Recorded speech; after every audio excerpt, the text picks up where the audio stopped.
উত্তর কোরিয়ার সর্বোচ্চ নেতা কিম জং উন জানিয়েছেন, বিশ্ব পরিস্থিতি এবং যুক্তরাষ্ট্র দক্ষিণ কোরিয়ার সামরিক জোটের কারণে দেশটিতে দ্রুত পরমাণু অস্ত্র ভান্ডার সম্প্রসারণে যেতে হবে।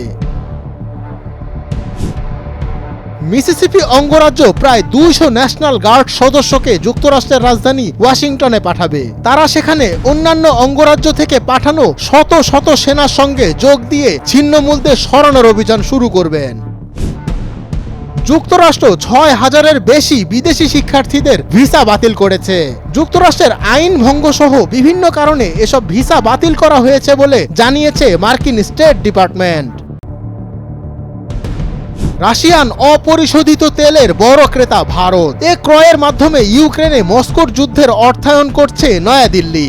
হোয়াইট হাউসের বাণিজ্য উপদেষ্টা পিটার নাভারো বলেছেন, ওয়াশিংটন এ কারণেই নয়াদিল্লির ওপর চাপ বাড়িয়েছে।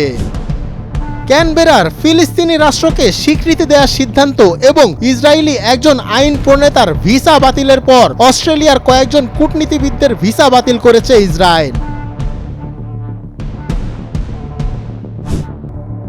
ভারতের পররাষ্ট্রমন্ত্রী এস জয়শঙ্কর ও চীনের পররাষ্ট্রমন্ত্রী ওয়াং ই দুই প্রতিবেশী দেশের মধ্যে সহযোগিতা জোরদারের লক্ষ্য নিয়ে নয়াদিল্লিতে বৈঠক করেছেন। এই ঘূর্ণিঝড়ের প্রভাবে এরই মধ্যে দক্ষিণ পূর্বাঞ্চলীয় বাহামা দ্বীপপুঞ্জ, তুর্কস ও কাইকোস দ্বীপপুঞ্জে প্রচণ্ড বৃষ্টি হচ্ছে।